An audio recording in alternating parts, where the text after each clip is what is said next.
Welcome, the SIA webinar. SIA is the new Socioeconomic Insights and Analytics is the new organization that I'm transitioning to. Welcome Atif Mian wholeheartedly. He is, I don't need to introduce him. He is one of our best economists. He's a professor at Princeton, very influential economist, has done a lot of very good work. And I would put it slightly differently. I think after Mahbubul Haque, Atif Mian is one of the few economists who has actually become a well-known household figure. I think that is something that he has earned, and we must congratulate him on that. He is, I would argue, almost as influential as Mahbubul Haque. Mahbubul Haque was extremely influential and a very good economist. Of course, one can disagree with him, and we should, but there's no gainsaying that he was a man worthy of respect. Many Pakistani economists forget that. The same thing with Atif Mian. Atif Mian has done a lot. He's published very well. He's a well-known economist, and Pakistan loves him. Of course, we won't go into details because there's all kinds of other currents too, which are not a part of our discussion. We only deal with economics. And as an economist, we welcome Atif and commend his work and are ready to learn from him as we are ready to learn from as many people like him as possible. So Atif is going to speak on macroeconomics and the framework for macroeconomics, which is extremely germane given our macroeconomic problems. So I really think that this is wonderful. I would love to hear from Atif and see what he's doing. He's talking about how to design Pakistan's macro-financial stability. So that's even better. He's going to give us his ideas on what macro-financial stability is. And he's also going to tell us what he thinks of Pakistan's macro-financial stability, or the framework for addressing, or the instruments for addressing it. So I'm really looking forward to it. And without further ado, I want Atif to give us his welcome, his opening remarks, I should say. And then we'll go into a conversation. As you know, we discuss things openly, and you're all free to raise your hands when Atif is ready to take your questions. Over to you, Atif. Thank you very much, Nadeem, for having me. You are very kind to say that Pakistan loves me. And of course, I love the people of Pakistan very much as well, which is why I keep talking about Pakistan and its economic issues. I want to start by just an overview to make three broad points before I get into the technical details of macro financial policy, because I think that's very important. We all know, I've talked multiple times before on other occasions about how Pakistan has been falling behind, both in sort of an absolute sense, but also certainly in a relative sense to the rest of the world. The important thing about that falling behind is that process is remarkably consistent, repetitive, and persistent. And it has gone on for over 40 years now. I think that's very important to keep in mind as we think about the kind of issues that I'm going to talk about today.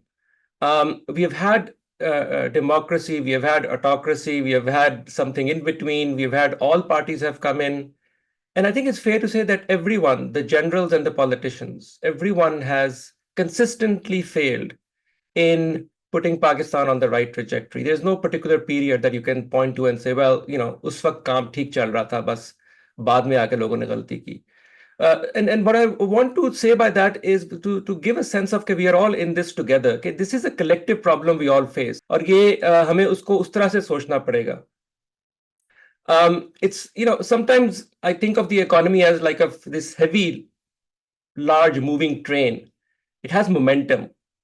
And if it's going in the right direction, you can use that momentum to your advantage, of course. But if that big train starts to stop and stall, you have a huge problem because it's going to take a lot of effort to push that train back on track, back at some reasonable speed. And the last thing I'll say in terms of Pakistan's trajectory is that not only have we been falling behind, but actually a less talked about fact is that Pakistan's growth rate has been consistently falling over the last 40 years. To an extent that over the last 4 or 5 years, as Nadeem, I'm sure you know very well, Pakistan's per capita income actually has not increased in any significant way. We are actually at stall speed right now. The train has stopped. And it's going to take a lot of effort to restart the train. I mean, I think that we have to start from that. that the issues are very deep, they're system level, and they're deep and structural, as we say. Let me highlight 3 broad points about that, the system level failures, and then I'll get into the technical aspects of macro financial policy. Because I think we need to understand that whatever we do, we have to take a holistic and a system level approach to that. So at the system level, I want to highlight 3 things first. The first one is political uncertainty. Whenever you talk about the macroeconomy, whether people make investment, physical or human capital, आपने पाकिस्तान में रहना है या पाकिस्तान से भागना है, that's a human capital investment decision. These are long-term decisions that all of us are making, both for physical and human capital. And people make this decision depending on the credibility of the political system. ये कितना stable है, जो आज promise कर रहे हैं, ये कल तक रहेंगे भी या परसों बदल जाएंगे. That is why the political system is very important. Now you have a few choices there. You can choose to have an autocratic system, जिस तरह सऊदी अरेबिया में है, जिस तरह चाइना में है, वन पार्टी सिस्टम. अच्छा है बुरा है, उसकी एक क्वालिटी है कि उसमें अनसर्टेनिटी का उतना एलिमेंट नहीं है. You know who's going to be in charge and you can make your decision. At least uncertainty is out of the way. Similarly, you can choose to have a democratic system. ठीक है, elections हैं, ये 2-3 main political parties हैं. You know who the players are, you know where things are going. You can form your expectations and that reduces uncertainty. Pakistan में ना autocracy है ना democracy है. मेरे एक दोस्त ने अच्छी बात की ना, पाकिस्तान में एक हिपोक्रेसी है. That is what our system has become. And at the root of that uncertainty, political uncertainty, is this tussle between the 3-year cycle of an army chief and the 5-year parliamentary system, जो कि legally, formally we are supposed to have. And that tussle between the two has completely destabilized the system at this point. जिसको हम hybrid system का नाम भी देते हैं, that has become a very dangerous system now to pursue. And we apparently have doubled down on that system. So I think that is the first thing that we have to come together. जिसे मैंने कहा था ये हम सबका मसला है, and we need to sort that out. या आप autocrat हो जाएं या आप democrat हो जाएं. ये बीच वाला is the worst of the systems that we can possibly have. And we need to come and think about that. The second broad point I'll make is कि एक economy को चलाने के लिए at the macro level, beyond political certainty, you need social and intellectual capital. You need to have critical thinking. You need to have a way of norms and culture of coming together to build something complex, to build something useful for the society. जिस तरह firms create होती हैं, एक ecosystem बनता है. Beyond what is useful, a sense of coming together, a sense of critical inquiry. We don't promote the arts, we don't promote the sciences, we promote something else. And that has been very destructive.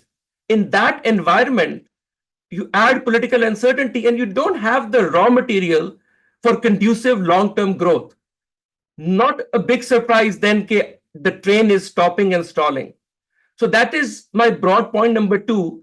The third and last point I'll make, and then I'll open up on the technical dimension of macroprudential policy, is that it's very important. State capacity is extremely important for running running any decent macro economy. Or Pakistan has a serious problem there in terms of competence, in terms of delegating to technically competent people the various institutions that are important, and then for giving independence to those institutions. One obvious example is the central bank, but there are many others, and I'll specifically touch upon this point more as I go along. And the system of incentives that we have put in place in the state, in the government, gives very high incentives to people who are actually not very useful for the economy. So the whole incentive scheme around plots and all of that, it's become a huge rent-seeking game. It's not well defined, and I think, Nadeem, you have talked well on these issues at times. We need to reorient the incentive structure and start delegating to competent people the important institutions of the state. I'll specifically talk about this issue more when I get to the technical aspects of running a macro financial policy.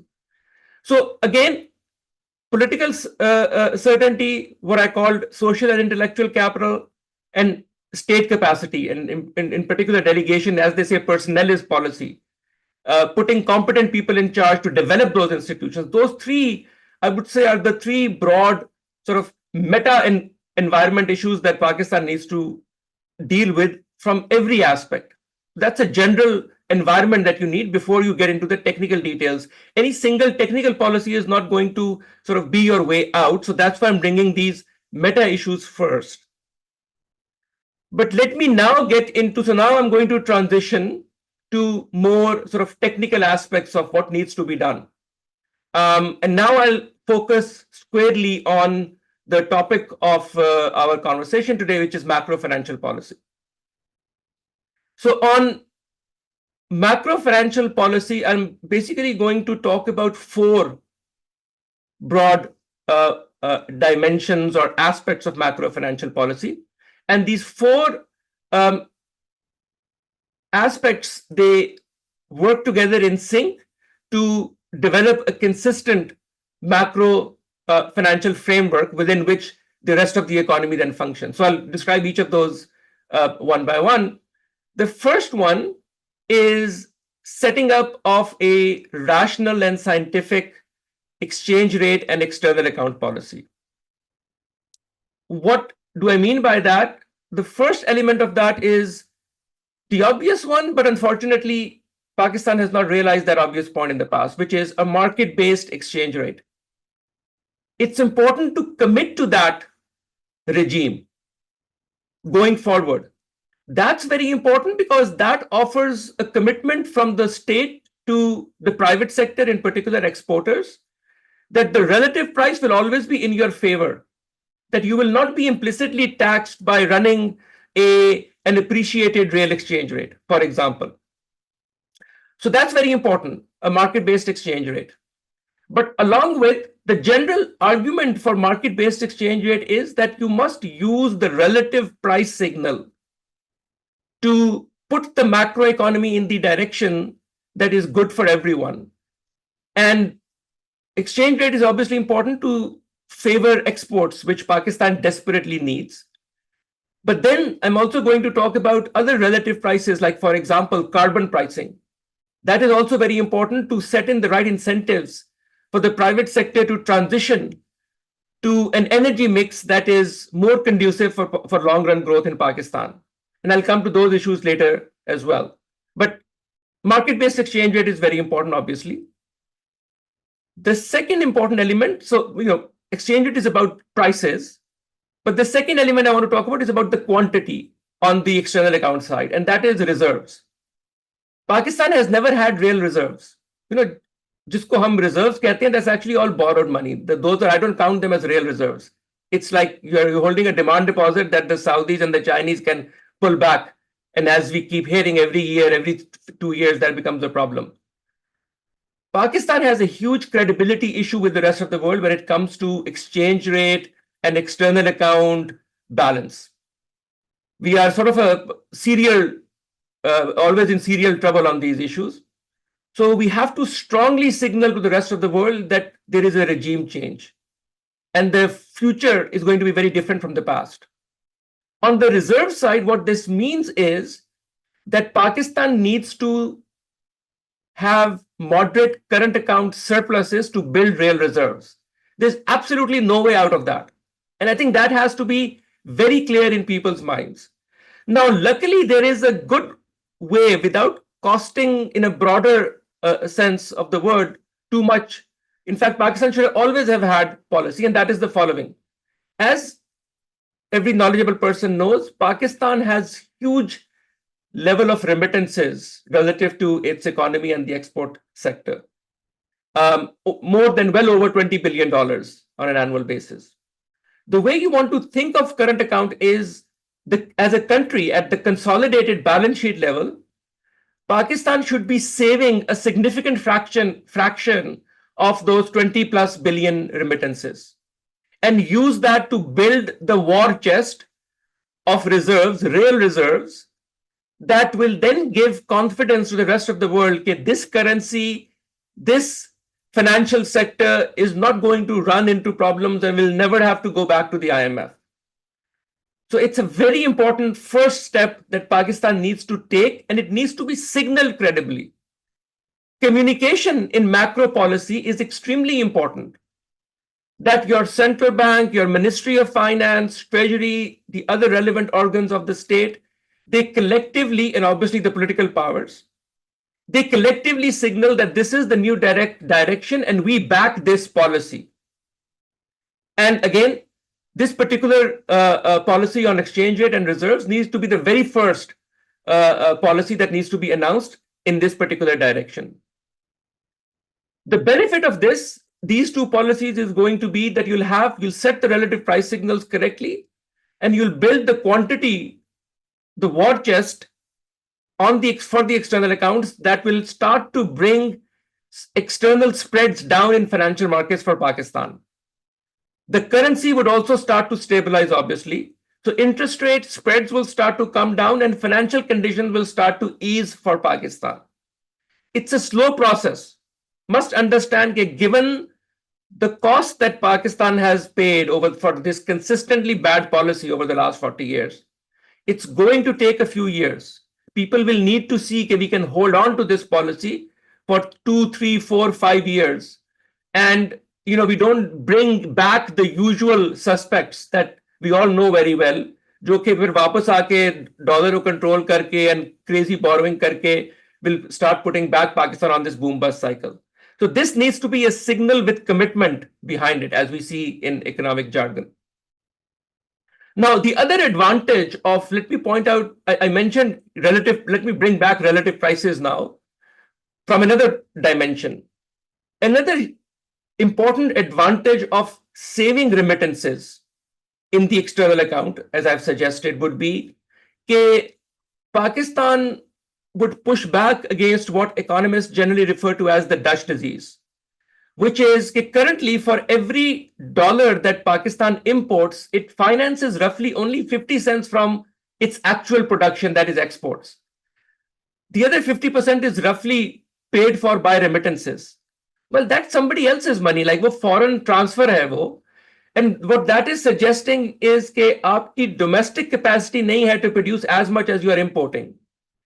And this essentially sets in that because your domestic consumption is too high, it raises the price of non-tradables, and that tends to make, all else equal, your economy less productive. This is, again, the classic Dutch disease argument.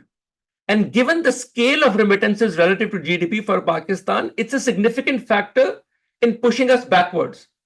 This basic fact, unfortunately, हमारे policy makers को often समझ में नहीं आती. I've often seen, and I always cringe when I see that, one of the quote-unquote objectives of our macro policy is to quote-unquote boost remittances.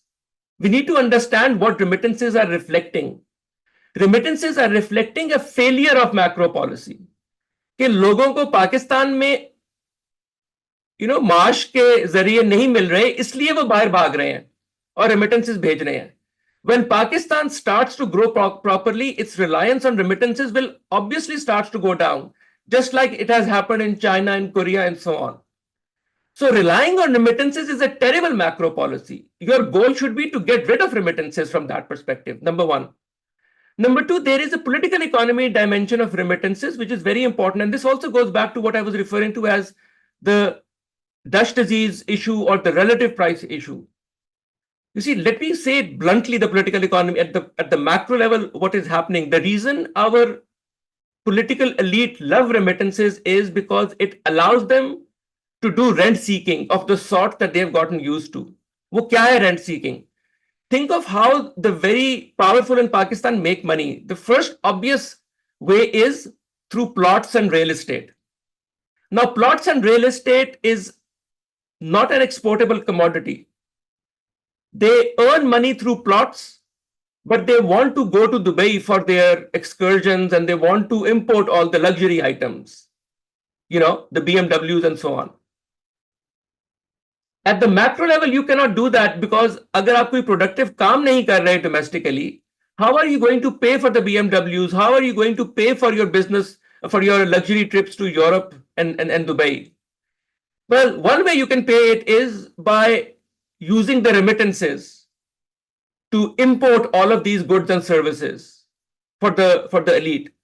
And so from the political economy perspective, that's the other reason this will be a very good credible signal that we are not going to subsidize the powerful, through the transfers of the poor that is coming from the outside in the form of remittances. Instead, we are going to save those remittances, again, in a macro sense of the word, through the central bank and so on.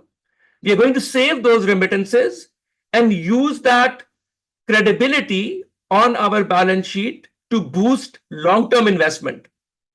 That should be the broader goal of the very first sort of pillar of macro financial policy that I've just described, which again, I'll now close that, was this flexible or market-based exchange rate combined with buildup of reserves by running modest current account surpluses, essentially by saving remittances. Now let me come to the second element of macro financial policy. And that is, I would broadly call that the macro prudential policy, including modest capital controls. So let me explain the logic of it and then how to go about doing that. You see, once you have a credible exchange rate, you have the balance sheet strength to reflect strength externally. Because Pakistan has talent and all, bahar se capital will now start to want to come to Pakistan. That's a good problem to have. But now you must know how to deal with that capital. That's a very important point, that for a country like Pakistan, global capital is a two-edged sword. It can do great things, but it can harm you as well. For those who are interested in understanding that at a sort of a technical level, sometimes macroeconomists refer to as the trilemma problem for weak developing countries like Pakistan. And it's that problem that I'm referring to, the trilemma problem. So at this stage, you now are in a position to attract foreign capital, but now you must know what kind of capital is good for you and what kind of capital is not good for you. That is what I mean by the two-edged sword. And this is where you must have a rational, scientific macroprudential policy, which should include modest capital control. So now let me explain the details of what I mean by that. Again, the technical background is, go and read up the literature on trilemma. I'll try to explain a bit of sort of the principles of it, obviously, as I go along as well.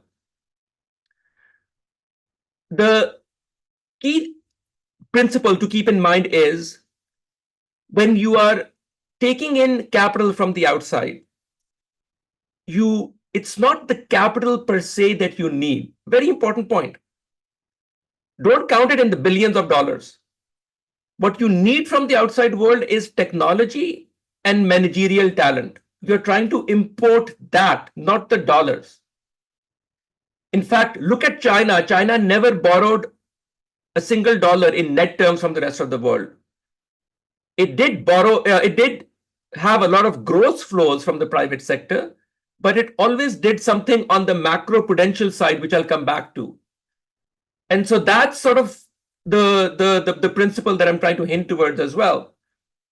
So on the capital account convertibility side, you should favor a private capital, and that means no sovereign guarantees of any sort. Very important. That's number one. Second, no sovereign borrowing of any sort in dollar terms. Put a moratorium on that. It sounds harsh, but just look at next door India. India, even though it runs deficits, so it borrows on the fiscal side, it does not do any borrowing in dollars. It only borrows in its own currency. Pakistan needs to strictly adopt the same policy. And the government sector should not do any borrowing in dollars, including backing debt through sovereign guarantees. The mess that we have created through sovereign guarantees, as knowledgeable people again know very well, need to move away from that. Private capital only, and it must bear the risk, which is why the state cannot and should not give guarantees. A very important fact, just let me tell you, countries that borrow through the public sector tend to do the worst and tend to have the lowest investment rates in the world. There's a very strong correlation. And Pakistan does not seem to understand that point, unfortunately. You see, I talked about at the meta level initially, and one of those, I talked about the importance of competence and delegating to the right people. Because we haven't done that, I have repeatedly said in the past that Pakistan's nervous system is broken. And here is one example of that. We keep doing things like trying to bring in foreign quote-unquote investment through CPEC, now through SIFC, by putting in sovereign guarantees, essentially the state borrowing to quote-unquote invest. It's a complete failure. For reasons partly that I've already mentioned, this just brings in Dutch disease because there's no discipline in the way the investment is coming in. And we have seen it, by the way, in CPEC. Let me just give you one statistic. CPEC, when it was signed in 2015, was roughly 15 percentage points of the GDP. That's a huge investment, quote-unquote investment that you're planning to make in the country. But guess what? After 9 years, Pakistan's overall investment to GDP has not gone up by even 0.1 percentage points. In fact, it has fallen from an already very low levels. The question is, why did CPEC, which was 15 percentage points of GDP, did not even add 0.1 percentage points of GDP to Pakistan's overall investment rate? I can go into the macroeconomics of that. You could have seen it before you even signed on the dotted line that this is what would happen. So let me transition back to the macro potential point, and I'm happy to go into the details of why CPEC and now SIFC style policies are doomed to fail. On the macro potential side, again, invite private sector to invest in the private sector of Pakistan, number one. So nothing from the state, no state guarantees, and so on. Number two, even within the private sector, now you must have a sort of preferences on what kind of capital you prefer and how. So now let me talk about those two elements of this is what I refer to by capital controls. Number one, you must allow private sector investment in a form that embeds in your local economy by putting in a requirement of joint ventures with a local private Pakistani company. All sensible countries have something like this. India has it, China has it, and so on. Because as I said in the beginning, you're not trying to import capital. Keep that in the mind. You're trying to import technology and talent. And if you force them, the outsiders, that is, to do joint ventures, it will naturally, that's how you force things to proliferate domestically, the productivity that is. The second element of that is, so you put that restriction in. The second is you must also prioritize which sectors you want to invite investment in. And again, remember the principle, you're trying to import technology and productivity. You're not trying to import capital per se. And when you have that principle in mind, it will naturally give you the answer of what you should be doing. You should open up capital account for investments in productive sectors like manufacturing, like IT, things that are exportable.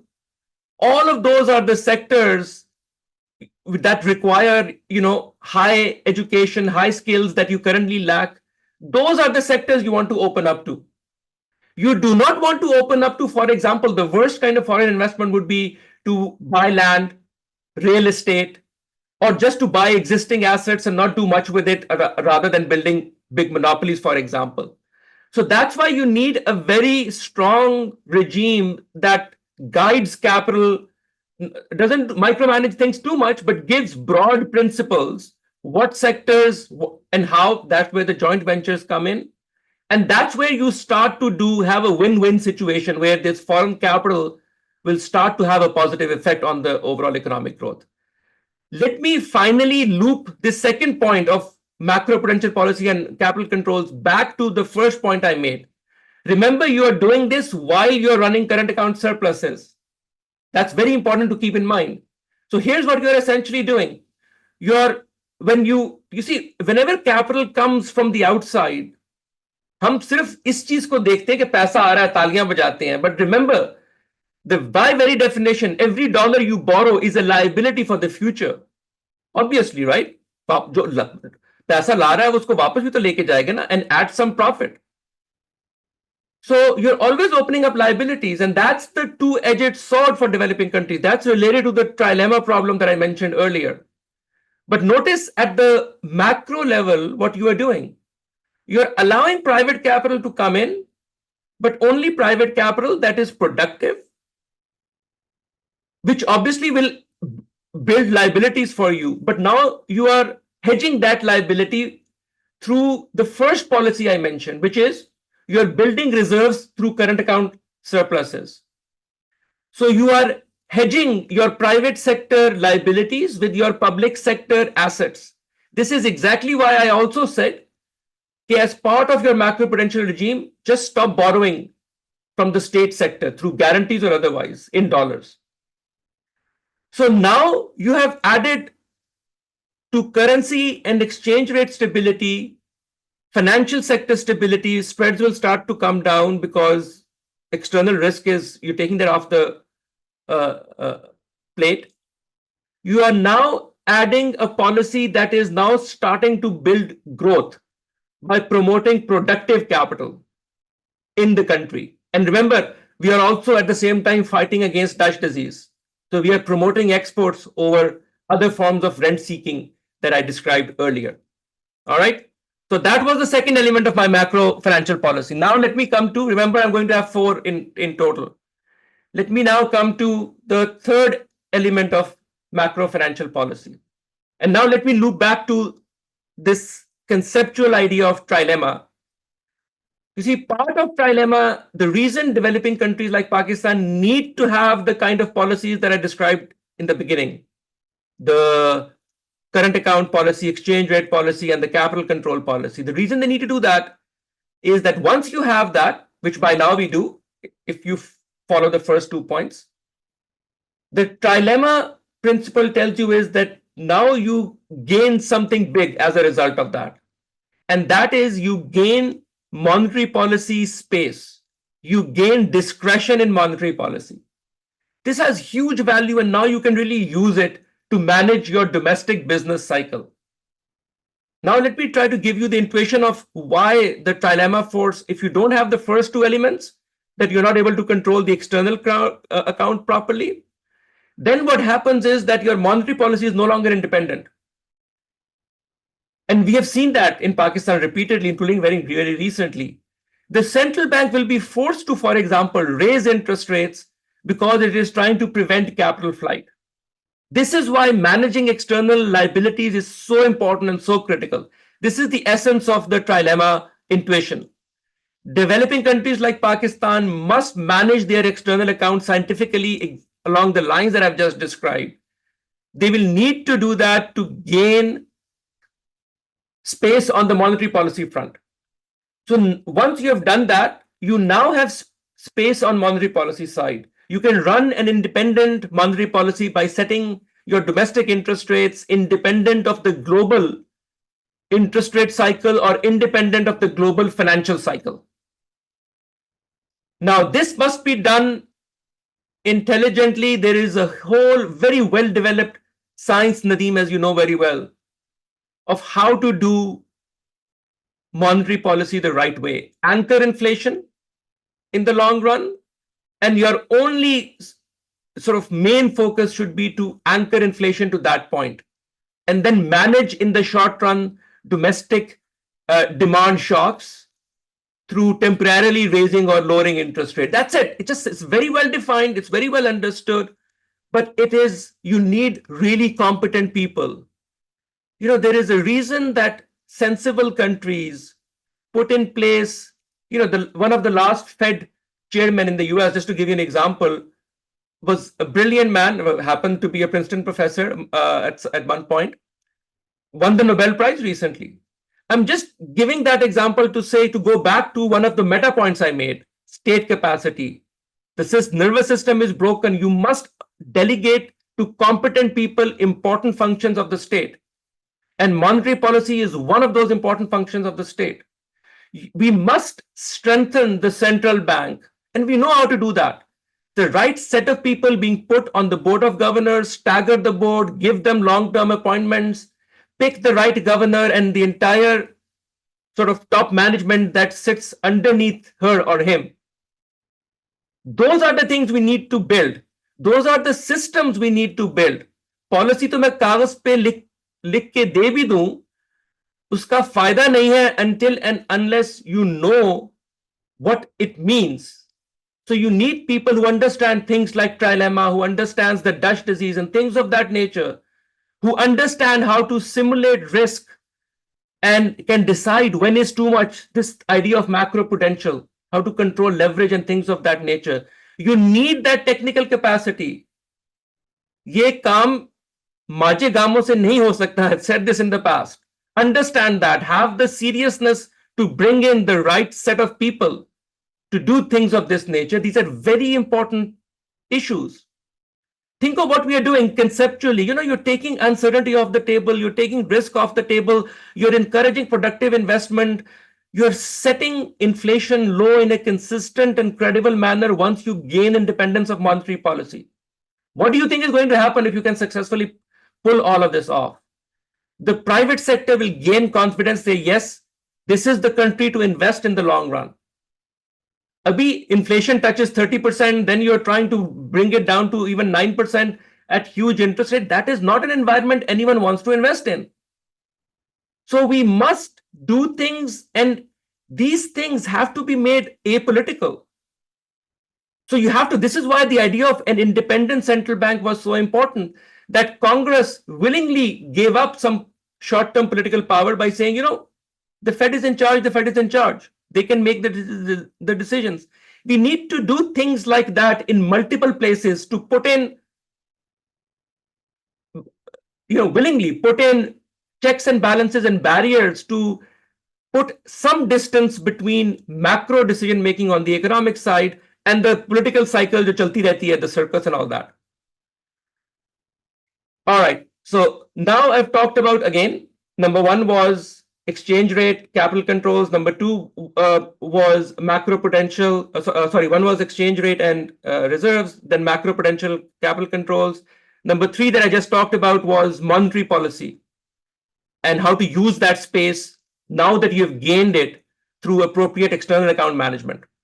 Let me now talk about the fourth and the final part of how I would design Pakistan's macro financial policy.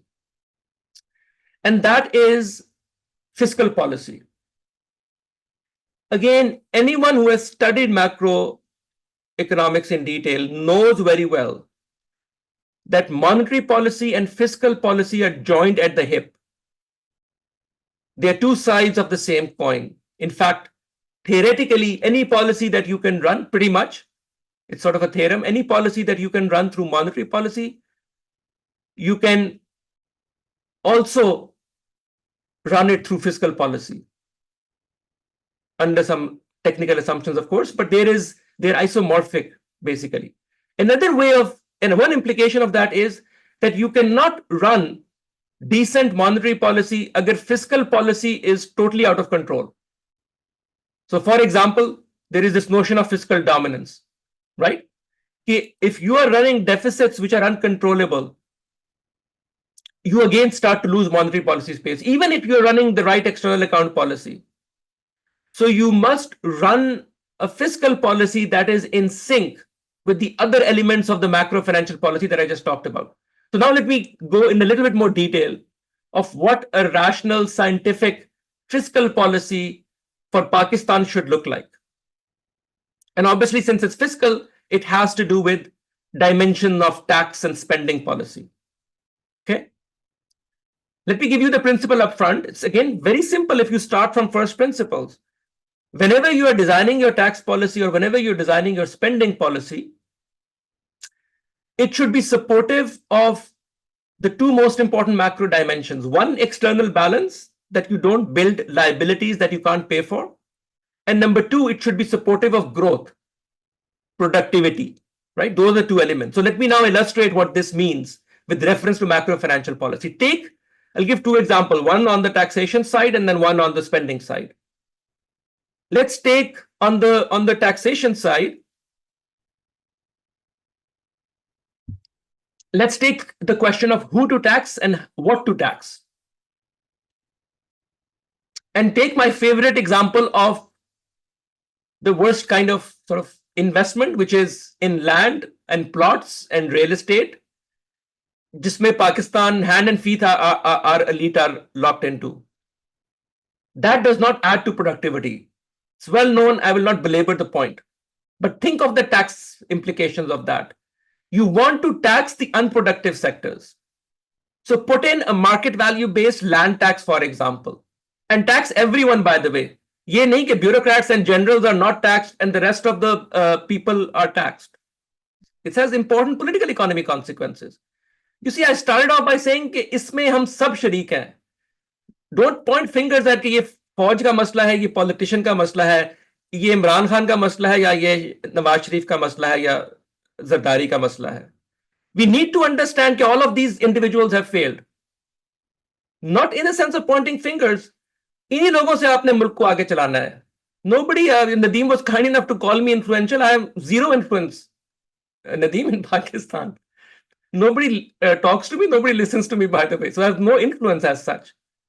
Influence इन्हीं लोगों के पास है, the power brokers, the journal, the politician, and to some extent, somewhere the judges. They need to come together and they need to make यार कि अगर मुल्क के लिए the taxation system need to change, तो यार अपने प्लॉटों को भी तो टैक्स करो ना. I'm just speaking bluntly because it's millions of children die in Pakistan because of the terrible policies we have run in the past. So I'm just being plain and blunt. I'm not trying to point fingers, and I'm certainly not trying to be political. So again, on the taxation side, we need to change the way our taxation system is designed. I mean, it's very unfortunate that even with the recent government coming in, the way they tax the salaried class, I was talking to someone who was telling me, it's a productive firm trying to do good, innovative things.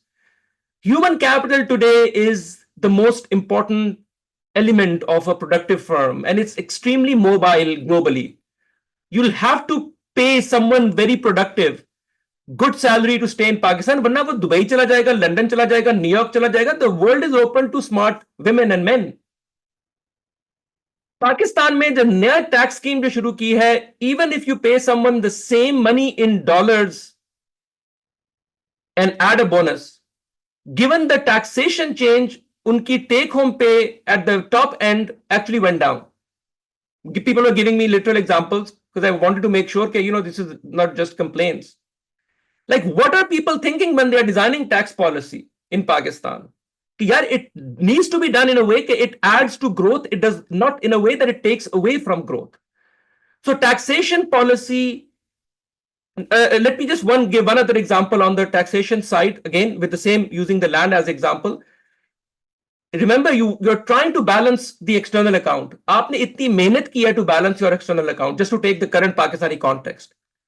If you don't tax unproductive, ये जो प्लॉटों से जो capital gain लोग raise करते हैं, if you don't tax it, उस capital gain से people are going to import the BMWs. उस capital gain से people are going to fly to Dubai and Europe for vacations. Like, how will you pay for it? You'll again be implicitly taxing the productive tradable sector to pay for that unproductive capital gain on land. So make a decision, make these difficult decisions. You see, the problem is that to run the right macro financial policy for Pakistan, there are some tough decisions of the rents that the political elite are getting in Pakistan. And that's why I'm उनका नाम लेके मैं ये बात कर रहा हूं, because we need to understand this.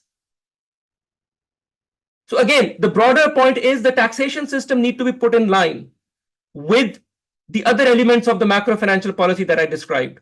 Let me now get to the spending side of things.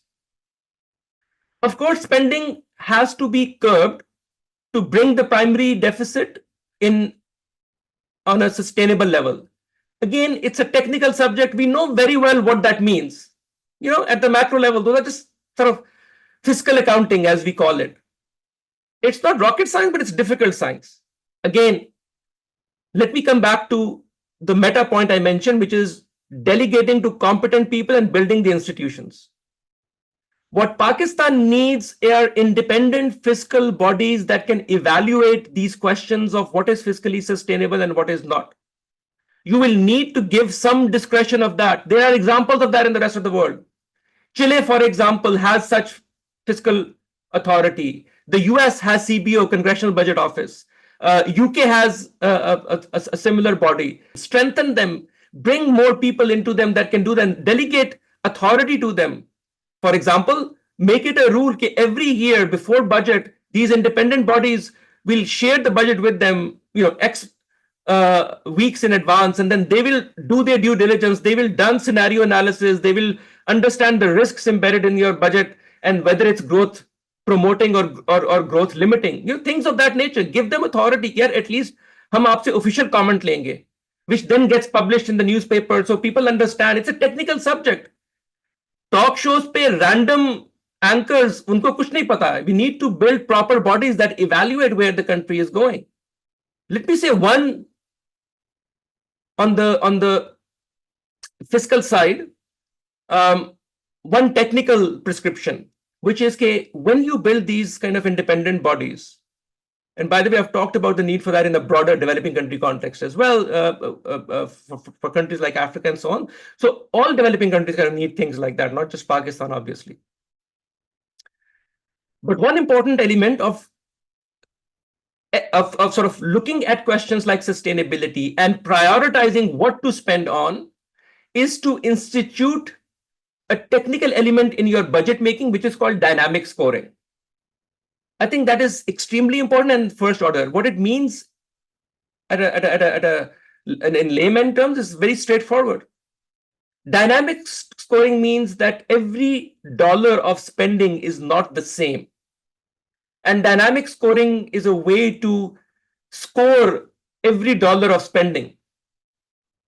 And if a dollar of spending is for long-term investment needs of the country, dynamic scoring will favor that. It basically does an NPV calculation, net present value calculation of every dollar that the government is planning to spend. A lot of the dollars are going to be current expenditures, and hence they will have an NPV of nothing, right? It's just expenditure. You're not gaining anything.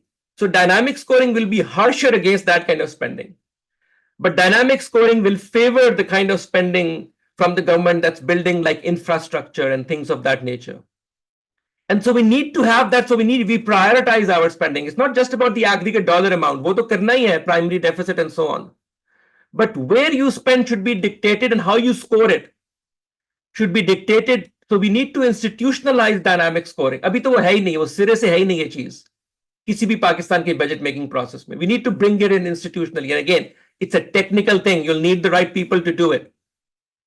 Let me just give one last example, and then I'll close this element as well, which is, remember I talked about relative prices and I talked about taxation and so on. All of these can be linked with the fiscal policy and how you design spending and how you fund spending. Let me give you just one example, or two examples perhaps. One is I talked about land value taxes. Now, one way to do that is to set up a separate body that collects that revenue from land and then dedicates it. This is where dynamic scoring comes in. Dedicates it only for a certain kind of spending, which is local infrastructure, urban development. I know, Nadeem, you have been talking on this issue for a long time, and I love that conversation. We need to think seriously about how to build cities which are productive. Usme zoning aa jati hai, again something, Nadeem, you've talked a lot about.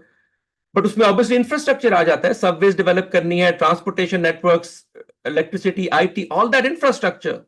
That can be funded with the revenue from the land, could be, which is obviously local in nature, could be dedicated just for this kind of investment. Guess what will happen? Your investment rates will naturally start going up, which is one of the perennial problems in Pakistan.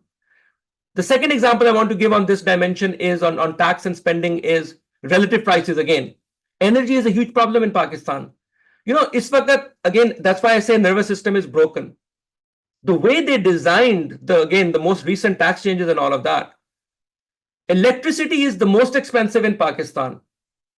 I understand electricity is badly run. These are bad assets. but the bad assets are bad assets. You put them in a separate balance sheet. Usko to tax the energy consumer, in Pakistan mein 21 cents or above, the electricity rate is 2 to 3 times as high as in the rest of the world, number one. Number two, if you look at the pricing of petrol or gas in Pakistan, right, that's why I'm talking about now relative prices. Think of price of electricity relative to a liter of petrol, that relative price. The price of petrol in Pakistan is below average compared to the rest of the world, even with the petroleum levy. Now, what does that tell you? If you have to raise the same dollar through revenue, this is a nonsensical way to do things. Because the future of Pakistan is renewables, the future of Pakistan is electric, it's not carbon fossil fuel based. वो ना हमारे पास है ना वो हम afford कर सकते हैं. You have just put in exactly the wrong incentives by making fossil fuel based diesel and petrol much cheaper relative to electricity. It's completely upside down. So अगर आपको fiscal issues हैं जो भी हैं, you have bad assets to pay for. Petroleum levy को double कर दो. Number one. Number two, put in another rule that says that if globally price of oil drops, we are not going to lower prices domestically, we are going to put a floor at the bottom. बढ़ेंगी तो हम उसको pass on करेंगे, गिरेंगी तो हम pass on नहीं करेंगे. जो benefit है वो हम electricity में pass on कर देंगे. So I'm not saying don't pass on the benefit to the consumer, but I'm saying do it in a way that you keep relative prices the right way. Because think of what will happen then.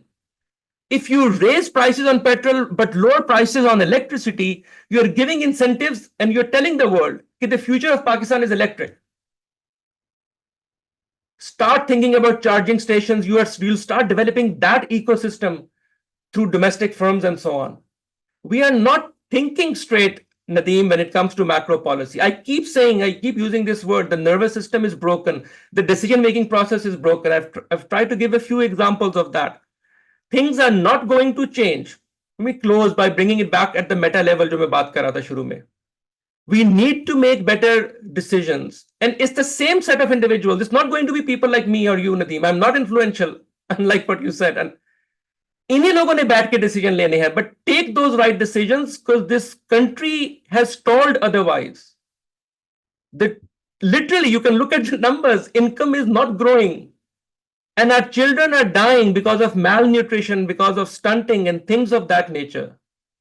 And I'm closing things back on this meta point because जितनी मैंने technical details macro financial की बात की है, ये सब कर लें आप अगर वो meta चीज दुरुस्त नहीं करेंगे, unfortunately it doesn't matter. You might as well forget about it. You might as well ignore all of that.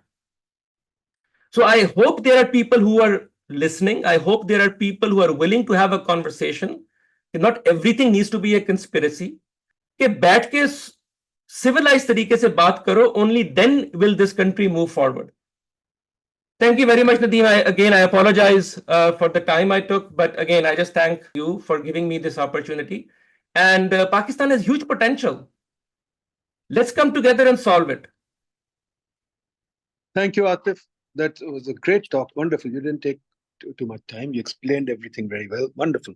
The reason I say influential, Atif, is not because Pakistan में influential का मतलब ये होता है कि आप किसी politician या bureaucrat के साथ जुड़े होते हैं. So I take that back. In that sense, you're not influential. I agree. When I say influential, I mean that people do listen to what you're saying. As you can see by the number of participants who've joined, people do listen to you. And Mahbubullah also, poor fellow, was not as influential because they obviously maligned him and sent him away. वो भी एक चीज है, but he was very influential in the sense कि मैं जब taxi में बैठता था तो वो मुझे बताता था कि महबूबुल्लाह को जानता है, बाकी किसी को नहीं जानता. That's the way I meant you were influential. It was in that sense that I wanted to compliment you, that your voice reaches, and that's important. Reaches the ordinary man. जो policy circles है, I don't think we are heard at all. I don't think anybody's voice is heard there because they're too drunk on their power. So that's one thing. Now, the second thing that I want to point out is very simple, KD, which I find very amazing. If you think today, I'm noticing, and I would like to see, is the IMF or the World Bank present today? I'd love to hear people tell me that they are. Because one thing that I've found, Atif, sitting in Pakistan is that even you probably heard that the government invited Stephen Durkin to run a homegrown policy. And McKinsey is having a heyday here. A.T. Kearney is making $25 million or something. All the foreign consulting firms are doing very well. And I think we got a colonial hangover. We like to listen to white people no matter what their qualifications or credentials. So that's one thing. And they don't like to listen to us. So as I said, the IMF and the World Bank will not be here today, which is very interesting. And whenever we do conferences and things, they're not there. But yet they make the call. Now, for example, a lot of stuff that you said, I agree with. People want these changes, one of which is the CBO. The other is getting rid of the, not only making central bank independent. For example, one paper that I tried to do, but I forgot about it. I think central bank independence comes from Rogoff and Hitler and Prescott, etc. Or what's that other guy's name? I've forgotten the name anyway. You know who I'm talking about. But we need to balance off in our context. We need to also have an independent growth commission, because we talk about inflation and we stuff growth down to nothing and try and curb by inflation. So there has to be a bit of a tension between growth and this thing, inflation. But there is a Phillips curve, there is a trade-off, and there should be. But in our case, I want to bring to your attention two things: the terminology of our economics. The terminology that we have, you'll hear this every day on TV or the news or whatever. We're going to give people relief. I don't know what you think of relief. I've never seen relief in any economics research or textbook. But our politicians and our leadership is always giving relief, which means artificially bring down the price of energy, artificially bring down the price of atta, artificially bring down the various other things, gasoline, etc., etc. And the other terminology that we have is a game changer. Some international agency or CPEC will be a game changer. Now, again, I don't know what a game changer is, but this is the terminology that we have. And this thing that happened, SCO happened yesterday and today. Well, whole of Islamabad was closed. I couldn't even get food. For 3 days, I couldn't get food because everything was closed. I went for a walk, couldn't even buy water. It's supposed to be a game changer because foreign money will come in. And as you pointed out, the original sin, don't borrow in dollars, but we borrow in dollars every bloody day, and we love to do that. So, I mean, it's bizarre, but nobody understands that. So the question that I have for you, Atif, is that there's lots of questions. I mean, a huge amount, but we won't go there. One of the things that Acemoglu got the Nobel Prize for was this log settler mentality, which I find crazy, but nevertheless, it's there. But his book, Why Nations Fail, and we had a couple of webinars with him on that, is very good, agreed, very nice sort of sweep of history. But at the same time, it leaves you kind of, what should I say, insipid taste in the mouth. Because we talk a lot about institutions. But honestly, beyond the North definition of something, we really don't know what institutions are. For example, here on TV, everybody thinks the army is an institution, these judiciary is an institution. So we keep going back and forth, and today they're going to change the balance of power again. But they don't understand the balance of power as the institution, not those things. But the institutions, do we have them? Do we not have them? As you started off in your discussion, the politics and the uncertainty and those discussions, I don't think we have the institutions. I keep saying we are still running with a colonial government. We haven't changed the colonial government. So the question to you is, have we changed the colonial government? Now, let me make it a little more specific. For example, the Washington Consensus came out, on which the Soviet Union, etc., got liberalized. So many things happened. I don't want to preach to you. But have we completed the Washington Consensus? Even today, the DC fixes prices in this country. The Prime Minister yells and screams to the DC, make sure you control the prices today. So we are very big on controlling prices. When we looked at it, about 80% of GDP was controlled by the government in various forms.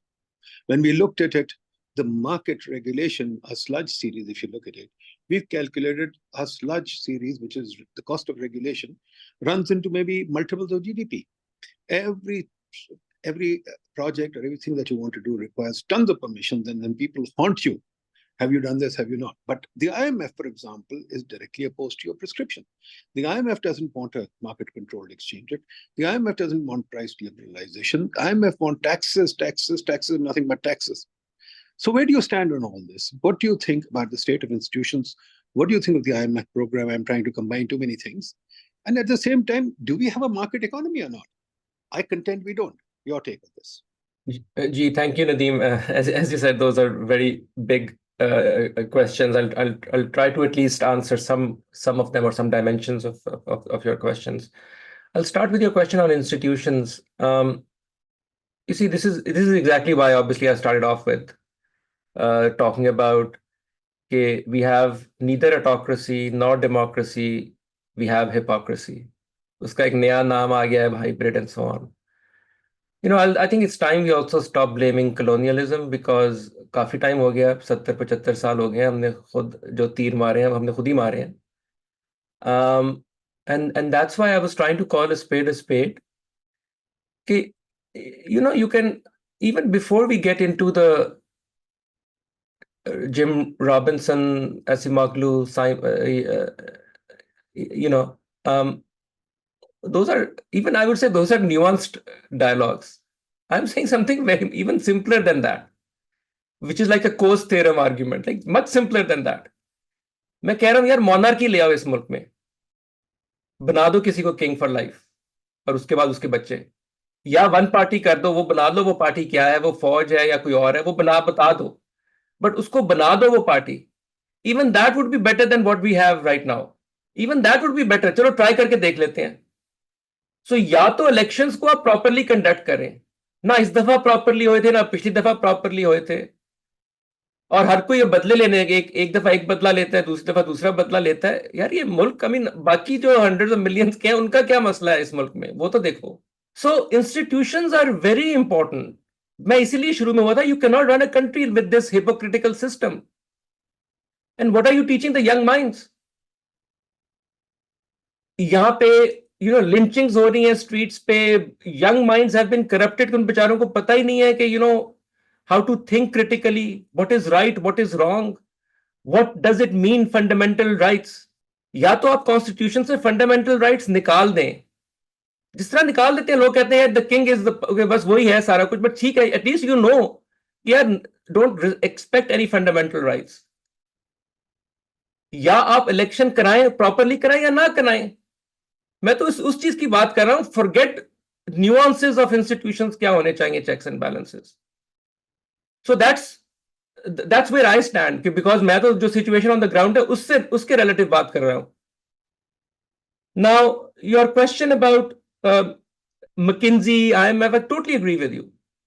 You see, this is why I brought at the meta level, मैंने कहा था कि यार you will need जो state capacity जिसको मैं कह रहा था, जिसको मैं broadly कहता हूं our nervous system is broken. उसको fix ना McKinsey कर सकती है, well, certainly not McKinsey. It's a terrible organization. Let me just say it up front. It's a terrible organization for giving any reasonable advice to a country. They are not built. Private sector में बहुत अच्छे होंगे भाई. What a firm needs to grow by building a monopoly, for example. So they're good at that efficiency. Log fire karo, ye karo.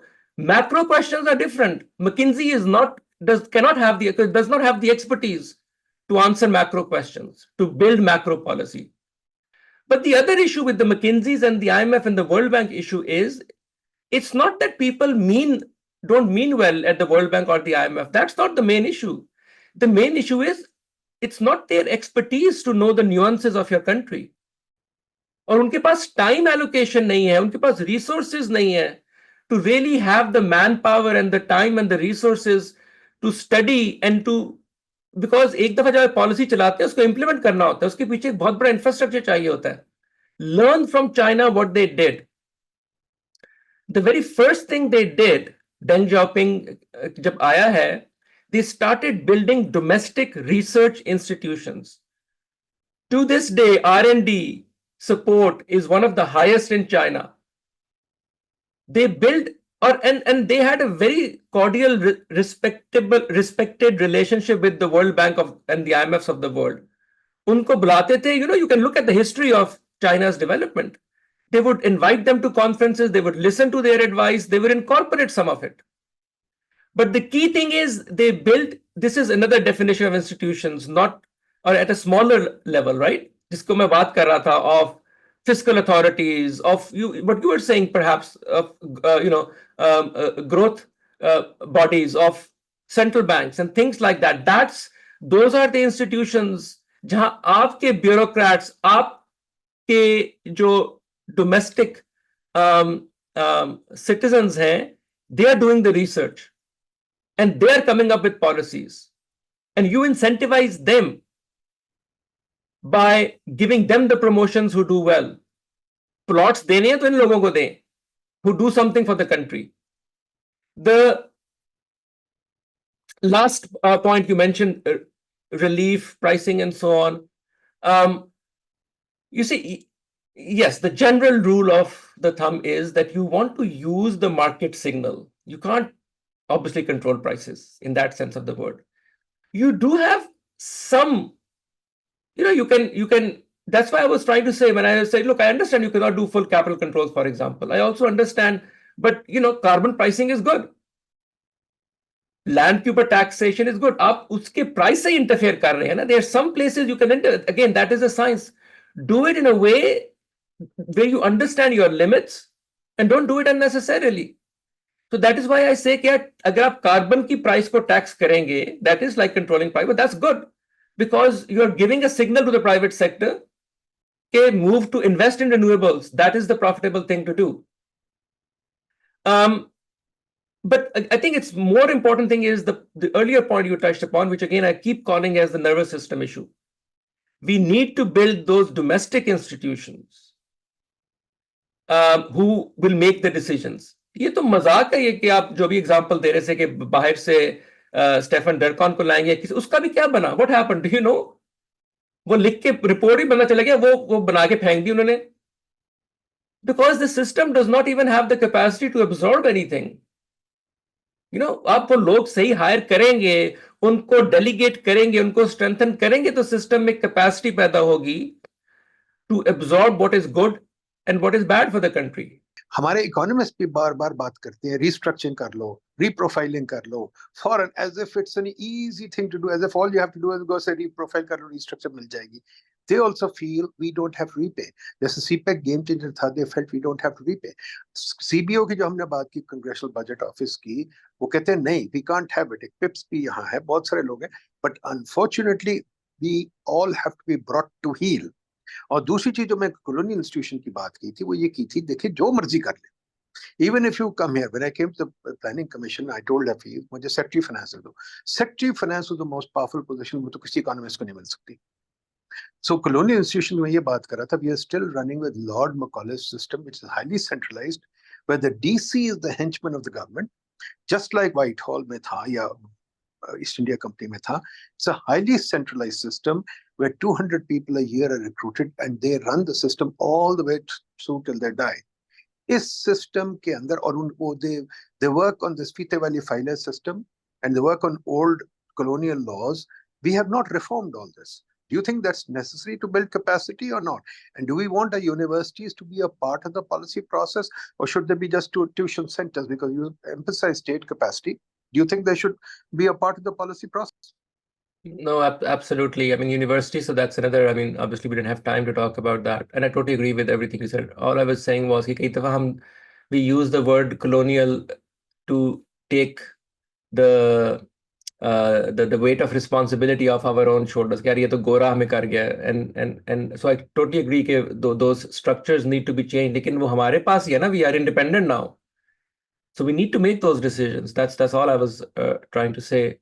I think universities obviously, your second point on universities is obviously very much related, because universities is they are the crucible that prepares the young. And this is exactly why shuru mein, because humne itni dafa ye conversations ho gaye we know where they're going to lead to. This is why in the beginning, when I talked about the meta issues, maine ek political certainty and the sort of this hypocrisy system that we have ki baat ki thi. And the other thing that I talked about was the social and intellectual capital, the extremism and so on that has crept deep into our society. उस पे तो नदीम बात भी कोई नहीं करना चाहता. ओ नहीं ये तो कोई सेंसिटिव, भाई क्या सेंसिटिव है इसके बाद? आपकी नई नस्ल से ज्यादा कोई चीज सेंसिटिव है कि आप तबाह करके रख दिया उनको? लोग चैरिटी देने को तैयार हैं बट टैक्स देने को तैयार नहीं है. I will not necessarily couch it in terms of religious or element of religion in culture versus sort of quote unquote Western. I don't think that's the issue. I think the issue is one of credibility. जो tax होता है ना, that is a social contract के the state will give me something in return. और वो वही वाली जो बात कर रहा था शुरू में कि we have had this system of hypocrisy and things of that nature, कि जब लोगों को ये इतना strong, in fact there's some good research being done, some of it in Pakistan by people like I think if I'm not mistaken Ali Chimad, Nan Kader, Asim Khwaja, this trio and so on, others, जिसमें they did sort of, if once you start explaining to people कि यार आपका कुछ पैसा जो है locally वो इस चीज में यूज हुआ, you show them कि sanitation improve हुई and things like that, there's greater willingness of people to start paying taxes, right? So I think आप जिस चीज की निशानदेही करें, that is exactly right. People absolutely, I can totally see people saying that in the street and actually behaving like that as well. But I think that is because the system is not credible in the eyes of the people. People have lost faith in their local government, in their provincial government, in their federal government. And that faith has to be brought back. And this is all related to जो हम broad Nadeem और मेरी conversation हो रही थी. आपका जो दूसरा सवाल था tax laws and political economy, of course इसी अभी हमने रिसेंटली भी ये देखा था, ये मजाक है ना कि आप एक इतना सीरियस पाकिस्तान पे क्राइसिस आया था, the last 2 years have been the worst in पाकिस्तान's economic history in my view, and the way you respond to that is by instituting taxes. Fine, let's say ठीक है आपने रेज करने एक डेफिसिट है, लेकिन उसी टैक्सेस में आप क्लॉज दे देते हैं कि जी के जो ब्यूरोक्रेट्स हैं and the army officers and so on, they are exempt from it. मतलब हद होती है ना कि even at least in the time of war understand कि यार we are all in this together, लेकिन उसमें भी आप कह रहे हैं तुम जाके लड़ो, द पब्लिक दैट इज, हम जरा पीछे अपने रेस्ट हाउसेस में बैठते हैं. दिस इज अगेन जिया, ये आपके पहले सवाल से रिलेटेड है ये, राइट? जब आप इस तरह से बिहेव करेंगे तो क्रेडिबिलिटी तो नहीं आएगी ना. फिर लोग कहेंगे यार मैं चैरिटी दे देता हूं, मुझे पता है वो इस्तेमाल तो होगी ना किसी जरूरतमंद के लिए, टैक्स में क्यों दूं, उसके तो उन्होंने प्लॉट्स खरीद लेने हैं Majeed. So there is a very serious question here at a deeper level. मैंने इसलिए शुरू में उधर से किया था कि we need to somehow come together and the main players need to sit on the table and understand and take certain decisions जो कि उनके हिसाब से अजीब से लगेंगे, against their self interest. Pakistan में कुछ सैक्रिफाइस की जरूरत है to move forward, where people in power makes, or some people in power make some decisions which are actually against their immediate self interest. मैं उसमें एक चीज सिर्फ ऐड करूंगा कि अगर वो लोग, if they were smarter in the long run sense of the word, they would realize कि what is going on is even not in their self interest in the long run.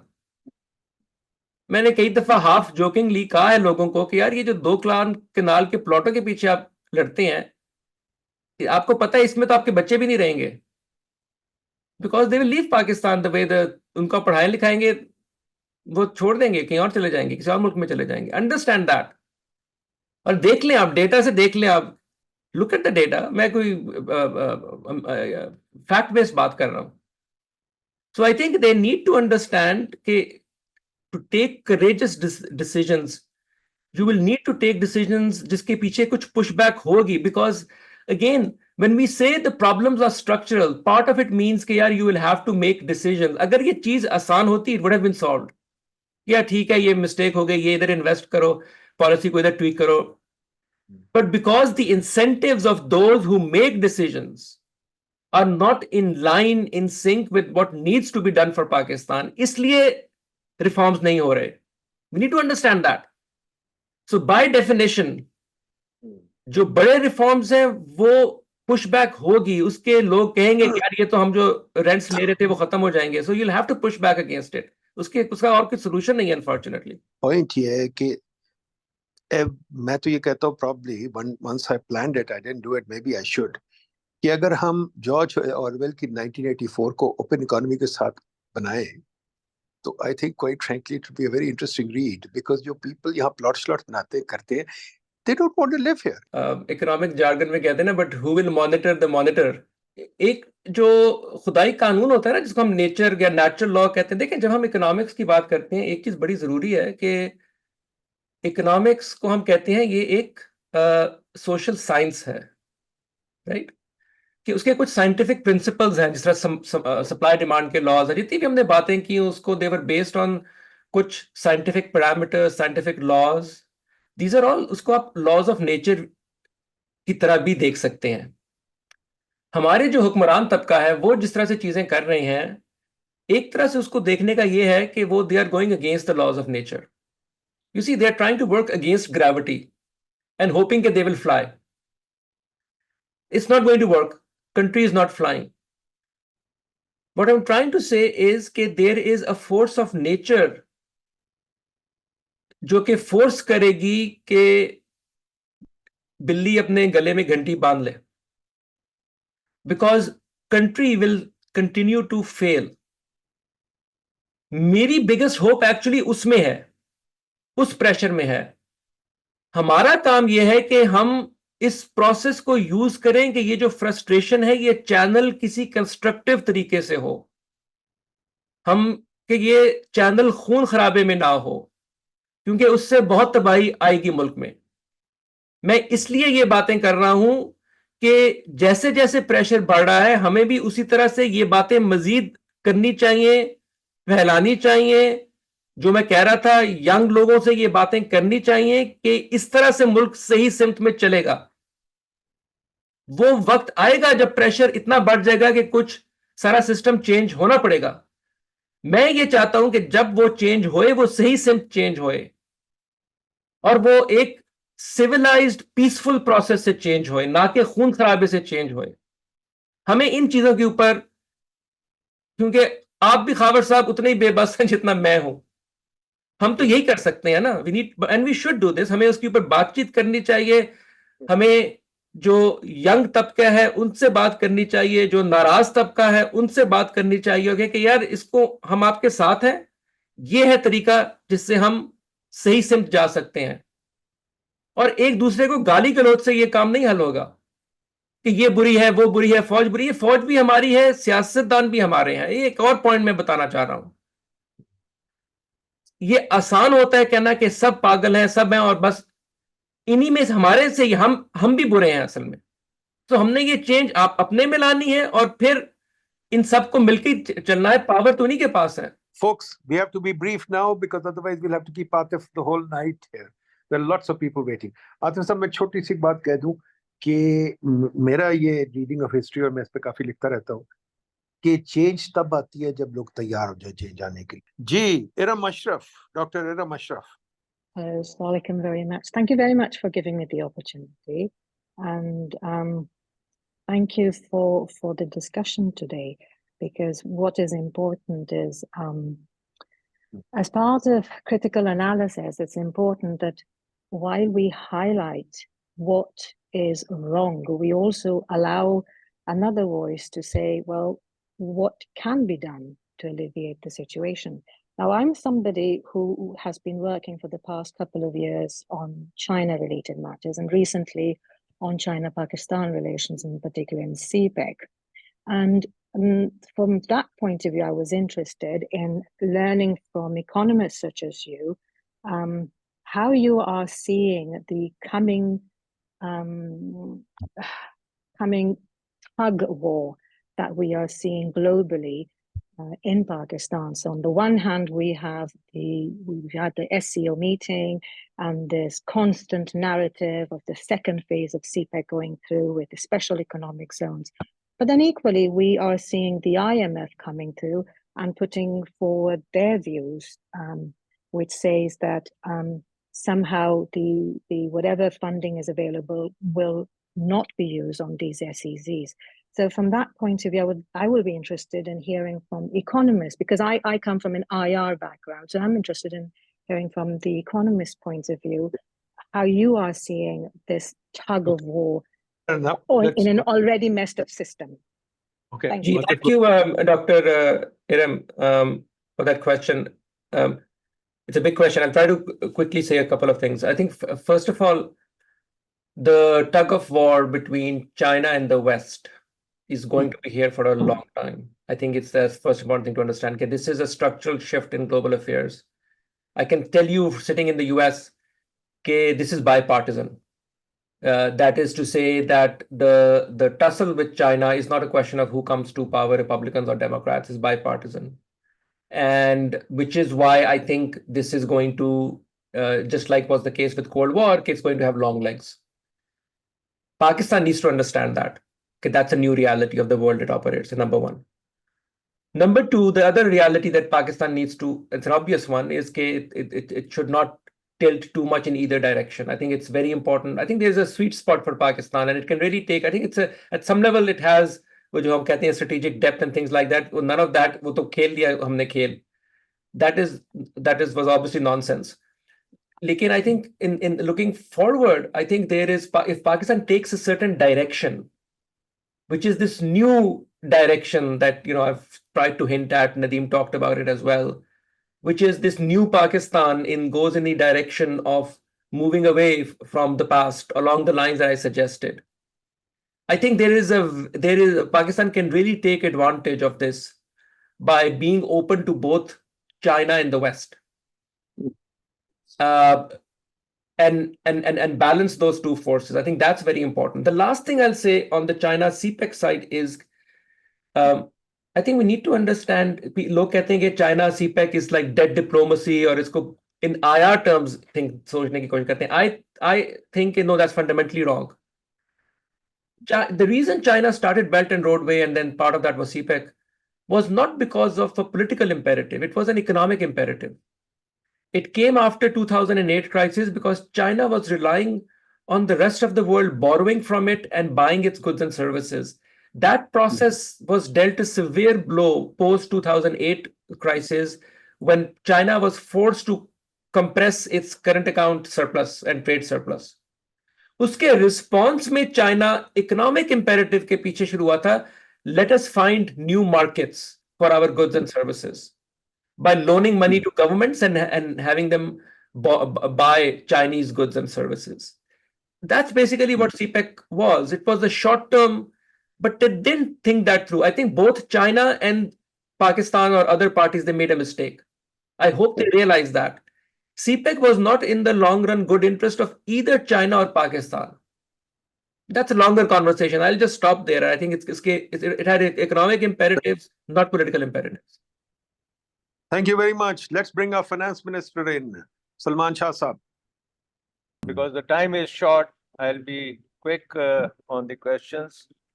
My 40 years of dealing in the Pakistan economy, from starting with lumps to the state central bank, to the finance ministry, to the privatization commission, and the Punjab government, and looking at all the work which Biden has recently done, my kind of hypothesis is that we have a state which is highly bureaucratized, coercive, fascist kind of management of the economy.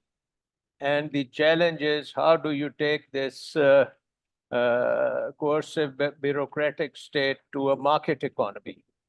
And unfortunately, Atif has not even talked about it. What is that transition going to be? So number one, how is that analysis correct?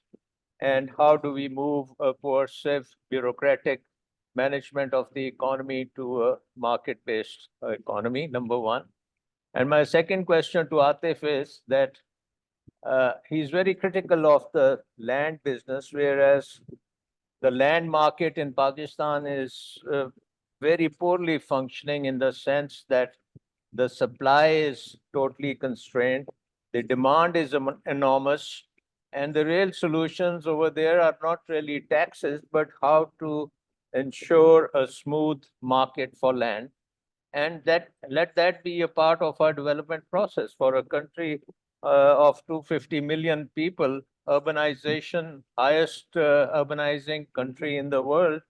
And I mean, all we can say is that tax the land and everything will be okay. So the first question, how do we transition to a real market economy? Because we have missed the boat since the Washington Consensus and the fall of the Berlin Wall. And we have not been able to make that transition, and why we were not able to do it and how can we do it. And what about the land market? Thank you. Very good point. Atif, I also wanted to take up the land issue, but I think it's too short a time. But please take it into account. This is an issue that I think. Thank you, Dr. Shah Saab, by the way, for joining. Good to hear from you.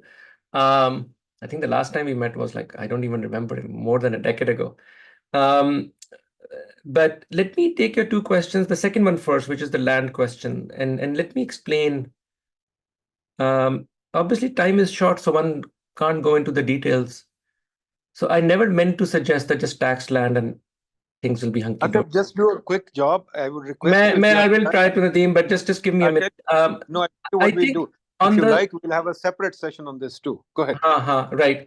I think on land, a critical issue, and this is something Nadeem has talked about a lot as well, is like, for example, zoning and so on. So let me just say in the broad context, I think the issue of land, precisely because supply is limited, the value will go to the land that you need to tax. That's why I only talk about land value taxes. But along with it, you need to put in the right zoning laws. Can you allow, for example, to build vertically? You designate commercial kya hoga, residential. That's a whole urban planning ka issue, which again, Nadeem and others have talked about it. I think that's very important. You need to bring all of that along with taxation of the land. But notice one thing I even mentioned in my earlier remarks, which is I was very careful to say that the revenue you generate from that, you reinvest it back precisely because aapki infrastructure needs bahut zyada hongi because the supply of land is limited. So you'll have to dig deeper, you have to build vertically, you'll have to provide all the services. That's going to take a huge level of investment. Wo kahan se aayega paisa? You use, or all I'm saying is this is goes back to Henry George, of course, but there is a very sort of Stiglitz has a nice paper, it's called the Henry George theorem. Uski मैं बात कर रहा हूं basically कि you zone properly, that's the mechanism, and then you use revenue from the value of the land through taxation to reinvest it back into urban planning to exactly solve the supply demand issue that you're talking about. Your other trillion-dollar question is, you see, your question about moving from one coercive system to a more reasonable one is one of political transition. And at some level, even Acemoglu et al. Don't have an answer to that question, because that is moving from one stable equilibrium, a bad stable equilibrium, to another good stable equilibrium. What we do know is that that's what I was saying, you need to take certain courageous decisions that have to be taken, number one, and you can take advantage of what the forces of nature are pushing you towards. So if you think about sort of what transitioned the UK from the fiefdoms to the more liberal democratic order, when you think of those transitions in the US, slavery and so on, it was partly forces of nature, economic compulsions, care manufacturing area, the Douglas North hypothesis and things like that, or the Atlantic trade hypothesis of Acemoglu et al. So there are those natural forces that we can harness. Okay, things are not working. That's why I talked about all the pressures that are building up. So I think there is a natural pressure for change as well, number one, that we can use by defining and clarifying the direction in which the country can go. But you will need, I think there is no other way out of it. You will need courageous leadership coming from somewhere and nudging or harnessing that pressure to move towards a new stable equilibrium and move away from the bad stable equilibrium that we are in right now. It's not at all an easy. Nobody can say do this and that and ye sara kuch ho jayega. Ya bas Imran Khan ko le aao, theek ho jayega. Nahin. This is a much more difficult problem that we need to think about and solve. Assalamu alaikum, sir. Sir, one quick question. हमारे इधर economist बैठते हैं, journalist बैठते हैं TV talk shows में, कहते हैं जी पाकिस्तान का ब्रेन ड्रेन हो रहा है। ब्रेन ड्रेन तो तब हो जब यहाँ पे वो ब्रेन यूटिलाइज्ड है। अगर यहाँ पे उसने नशे में लग जाना है या उसने टिकटॉक बनानी है तो वो बाहर चला जाए। कंपेटिटिव एडवांटेज हमें बच्चे पैदा करने में है, हम बच्चे बहुत अच्छे पैदा करते हैं और बेतहाशा पैदा करते हैं, तो we should let them be abroad and send money. हम कोई एक चीज एक्सपोर्ट करेंगे, वो एक दफा पैसे आएंगे, वो बेचारा उधर से हर महीने पैसे भेजता है। तो लेकिन फिर कुछ इकोनॉमिस्ट कहते हैं कि जी ये सस्टेनेबल नहीं है, it can not go for long. But अभी 20-25 साल तक तो ये हमें फिनोमेना सपोर्ट कर सकता है ना। डॉक्टर साहब जरा गाइड करें हमें। जी मुबीन साहब, वैसे टिकटॉक्स में कोई बुराई नहीं है, ऐसे कुछ लोग अगेन अगर अच्छे टिकटॉक्स बनाएं और उससे मैसेज अच्छा कन्वे करें तो वो बड़ा यूजफुल भी हो सकता है। जो आपका ब्रेन ड्रेन वाला सवाल है बहुत ही इम्पोर्टेंट है। इस तरह से देखें, बिल्कुल आपने बात सही की है कि ब्रेन ड्रेन आप उस वक्त नहीं कह सकते कि जो सबसे मशहूर ब्रेन ड्रेन हुआ था वो तो अब्दुल सलाम का था ना। अगर अब्दुल सलाम गवर्नमेंट कॉलेज में बैठा रहता तो वो नोबेल प्राइज तो कभी ना मिलता उसको। तो उस ब्रेन ने बाहर, और वो ब्रेन फिर इसीलिए इतना वो अफसरदा रहा सारी जिंदगी कि उसने यही कोशिश की कि यार किसी तरह से मेरे बाद किसी और पाकिस्तानी को बाहर जाने की जरूरत ना पड़े, पढ़ाई के लिए, कारोबार के लिए, स्कॉलरशिप के लिए, रिसर्च के लिए। और उस शख्स ने मिन्नतें की पाकिस्तान की कि मुझे अलाउ करो कि मैं आपके मुल्क में आके यूनिवर्सिटियां बनाऊं, रिसर्च इंस्टीट्यूशंस बनाऊं, ताकि मुबीन साहब ये सवाल ना करें 50 साल के बाद। मैं एक बात कहूंगा ब्रेन ड्रेन से, आपने कहा कि लोग फिर ऑब्वियसली बाहर जाएंगे, रिमिटेंसेस पे ही फिर गुजारा करना पड़ेगा। लेकिन मैं आपको एक अभी सलमान शाह साहब ने भी पूछा था कि एक स्टेबल इक्विलिब्रियम से दूसरे स्टेबल इक्विलिब्रियम में जाने के लिए क्या, कैसे हम जा सकते हैं। मैं बहुत खौफनाक एक इक्विलिब्रियम है जिसमें हम हैं इस वक्त ब्रेन ड्रेन के हिसाब से। और मैं ये एग्जांपल भी दे चुका हूं कि एक मुल्क है हेटी, आप कभी उस मुल्क की हालत देखें और उसकी मैक्रो डायनामिक्स देखें। मुझे खतरा यह है कि पाकिस्तान जो है वो हेटी बन जाएगा एज अ स्टेबल इक्विलिब्रियम।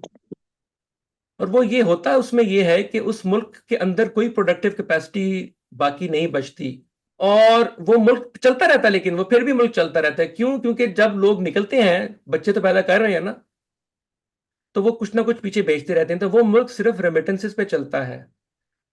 और इट इज ट्रू कि I can write down a bunch of equations कि वो डायनामिकली ये सिस्टम स्टेबल रहेगा, आप अगले 50 साल भी चल सकते हैं।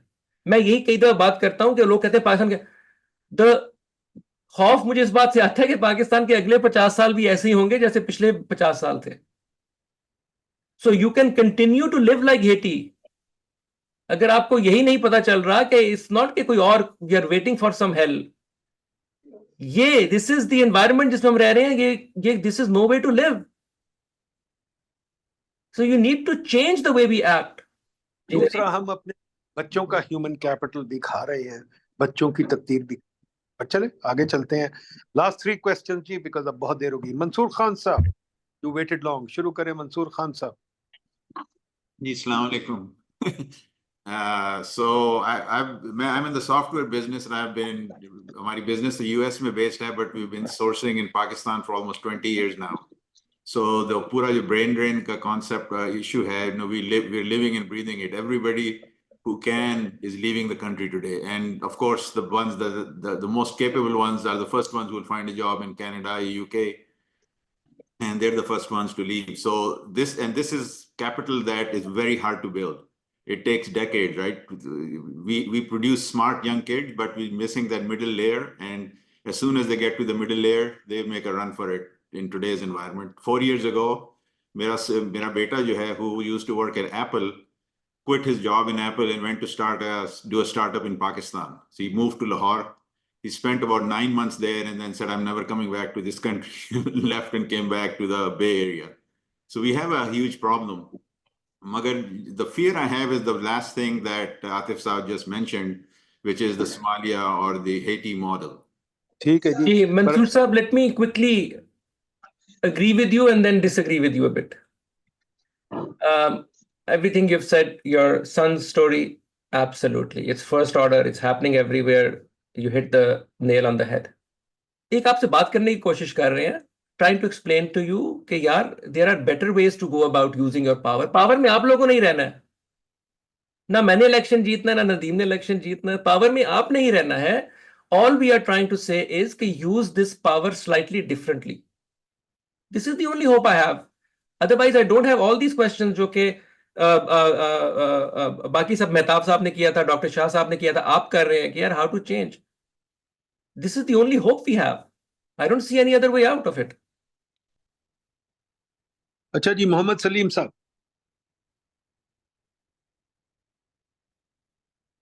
Hello, hi. So I'm in Canada right now, और मुझे ये लगता है कि इधर भी कैपिटलिज्म मैंने थोड़ी सी देखी है, और आई डोंट नो व्हाई कि पाकिस्तान इज रैम्पेड, एक वो बहुत तेजी से कैपिटलिज्म के असरात नजर आ रहे हैं हमें पाकिस्तान के अंदर, like it's going in a spiral हो रहा है, एंड आई फील कि this is mostly due to capitalism, power, money and everything. Saleem so साहब, हम तो ये कहते हैं पाकिस्तान में कैपिटलिज्म आया ही नहीं. आप कह रहे हैं कि कैपिटलिज्म की तरफ पाकिस्तान में तो डीसी राज या ये सरकारी राज है, कैपिटलिज्म यहाँ कोई नहीं आया. But anyways, like मेरा main question यही था, like is anything that we as the public can do? Isn't it time that we do something? Or like economically, is there a model where the people started doing something? देखिए, I'm a bit allergic to putting things in isms. चाहे वो capitalism हो, चाहे वो socialism हो, communism हो, जो भी कोई और इज्म एंड सो ऑन. उसकी वजह ये है कि जब आप कैटेगरीज बना के बात करना शुरू करते हैं ना, you are losing the science in that conversation. देखिए, I am an economist. It's not कि मैं कोई कैपिटलिस्ट हूं या मैं socialist. I am an economist. What does that mean? It's just like everything else in science. There is a premise, और उस premise के ऊपर आप rules of logic and empirical data से you build an argument and you have a conclusion. If then, that is what science is, and that is what economics is. If the conditions on the ground are such, then this is the right way to go about doing that. You have the first welfare theorem, those technical things in economics and all of that. We need to have that scientific approach when we are thinking about the problems. When you think about like that, what you realize is that the right way to think about the world is through the lens of a balanced lens, a scientific lens. There are elements of what is broadly classified as capitalism, like competitive markets, the price signals, that are absolutely property rights, that are absolutely essential if you want to go anywhere. But there are elements of that which is, at times you need certain regulation, at times you need a higher body to make sure it is competitive and not monopolistic. You need macro-prudential, this is why I gave a specific example. My only purpose of titling it macro was to give one specific example of how you can think on scientific lines to design, in this case, the macro-prudential. If you walk through that, uske andar elements of markets and capitalism bhi the, like exchange rate I talked about, but usme capitalism of controlling the undue sort of repercussions of markets, my trilemma, for example, all of that was designed to withstand these negative global financial cycle forces, which science economists have studied very deeply, and they have come to that conclusion that I was just talking about. And this make balance tha. You're promoting markets and you're limiting the bad consequences. Let me just give one final example of, there are certain areas where markets are terrible. Like हमारे पहले दोस्त थे, वो TikTok की example दे रहे थे. Social media is one thing which is just terrible to be run under markets. Why? Nadeem और मैं कोई बात करने की कोशिश करेंगे, 50-100 लोग आ जाएंगे. अगर हमने मैसेज को अट्रैक्ट करना है, हम कोई सेंसेशनल झूठ बना के बात करना शुरू कर देंगे, गॉसिप बात करना शुरू कर देंगे. That market to grab eyeballs, जो कि सोशल मीडिया है, उसके incentives are terrible.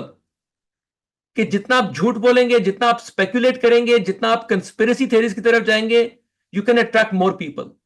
You need to push back markets in that dimension.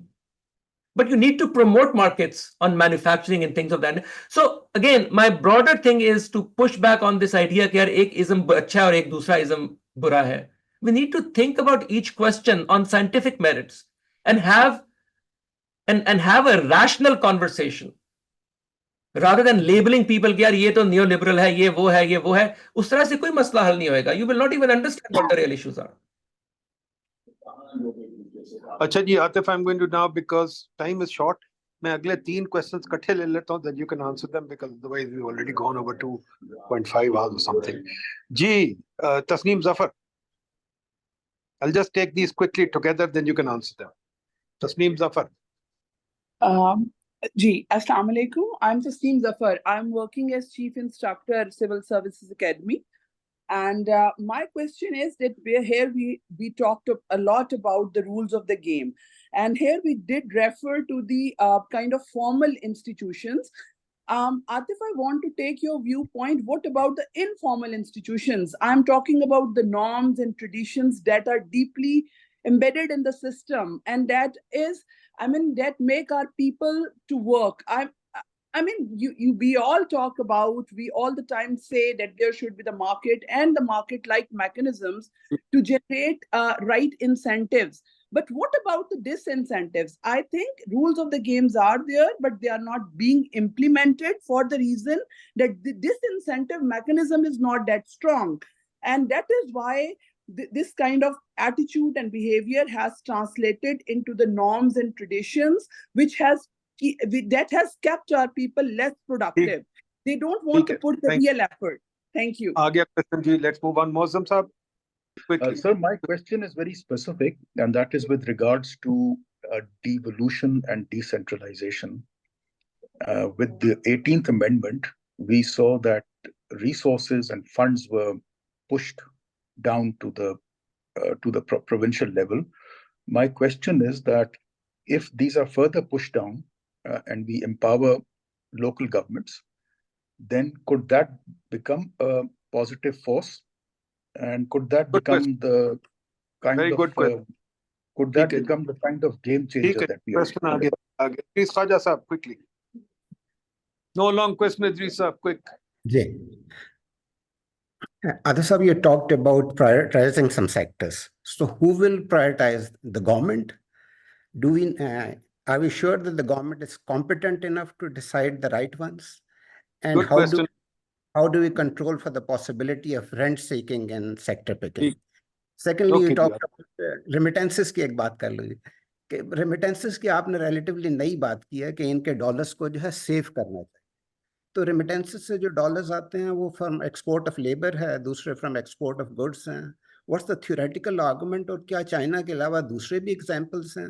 Let me, Adisa, thank you so much. It will take me a bit of time to answer these properly. So, in the interest of time, let me just quickly. मैं आपके export of labor वाले, I'll walk backwards basically. Export of labor वाला जो सवाल है ना, that is excellent because it gives me an opportunity to clarify why they are very different.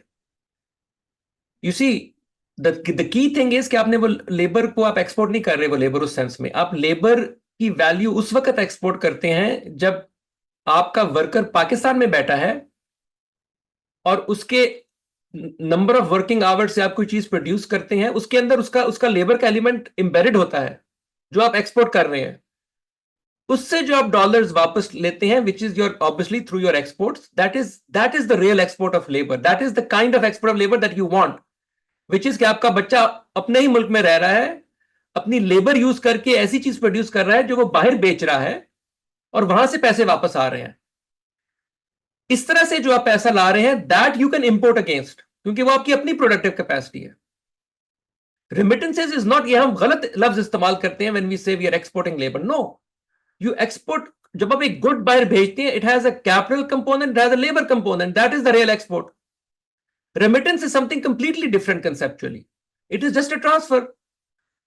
उससे क्या फर्क पड़ता है? Macro economy does not care कि मेरे भांजे ने $1000 भेजे हैं या किसी ने चैरिटी में $1000 मुझे भेज दिए हैं, मिस्टर जो. Macro economy doesn't care. And all I am saying is कि चाहे मेरा भांजा भेज रहा है या मिस्टर जो भेज रहा है, अगर वो चैरिटी में, that is what it really is. Remittance is basically charity जो कि बाहर से एक ट्रांसफर कर रहा है आपको. उसकी macro economic implications are different. That is what I was responding to. Prioritise कौन बताएगा प्रायोरिटाइज क्या करना है? देखिए, these are, मैं वही बात, this is the nervous system जो कि नदीम ने भी बात की कि we need to develop that. ये लोगों ने किए हैं, कोरिया ने किया है, चाइना ने किया है, other countries have done it. और उसके अंदर कुछ चीजें ऑब्वियस हैं. इट्स नॉट कि उसके अंदर आपको गलत डिसीजन ले सकते हैं. इट्स ऑब्वियस कि पाकिस्तान ने रिन्यूएबल एनर्जीज की तरफ जाना है. इट्स ऑब्वियस कि पाकिस्तान ने आईटीज की तरफ जाना है. इट्स ऑब्वियस कि पाकिस्तान ने एग्रीकल्चर में प्रोडक्टिविटी को यूज करना है. So I don't think that's a real question. करने वाली बात है उसके अंदर. I don't think the sectors are hard to identify. जो मौजम साहब ने सवाल किया था devolution decentralisation, let me pick on one element of that which I think is extremely important. and that is जो आपने बात की थी local governments की. I think it's a very इसलिए वो किसी ने जो आर्मी का भी मैंने pushback की थी वो भी इसलिए की थी कि हमारी जो political parties हैं वो खुद democracy नहीं लाना चाहती, ना अपनी within parties ना locally. And what happens is कि you see जब आप local small elections होंगे उससे you'll have real political competition and you'll have new leadership emerge. So that's why the local governments are very important. The last thing I'll say on the first question, जो कि तस्नीम साहिबा ने किया था, again, completely agree that the norms which you refer to as informal institutions are extremely important. In fact, they are the most important. Fundamentally, वो norms ही बनती हैं even through formal institutions. You're trying to create norms through formal institutions. आपका जो institute है ना, if I heard you correctly, civil service academy and training of that is super important. Like, I wish I could do that along with universities. The few things you can change in terms of, you know, how you train and how you incentivize, set of incentives you put in and so on. Maybe Nadeem hinted at that, we were referring to the colonial system and so on. That's how we put in the norms. Yaar, aap hain kaun? Aap karne kya ja rahe hain? How do you deal with people? What are the right incentives? How are you going to be judged? The civil servant, that is. I mean, the civil servants are like incredibly important for running a country. It's like, I wish we understood how important they are. China is a prime example. China has always, for 1,000 years, they have been known for the efficiency of its bureaucracy, its civil service, and so on. And uske andar, again, it's going to be the norms that are going to be very important. I think they can be institutionalized. Norms have to be institutionalized. That's how I would frame it. It's a longer conversation, and we are way out of time, I think. Thank you very much, Atif. Much obliged. You've shown great stamina and excessive generosity with your time. I think all of us appreciate it. Everybody appreciates this and agreed. As I said, you are a thought leader, not an influential guy in a political sense. But let me just end here very simply. कि जी हम लोग सारे जो हैं, we need a cultural change. I've reached this conclusion, we need a cultural change. We can't work like this. Norms, ये सब बातें कर रहे हैं, this is part of a cultural change. So thank you very much. Inshallah, we'll catch you again and we'll do this again. Thank you. Thank you, Nadeem. Thank you. All the best. Thank you, everyone. Assalamu alaikum.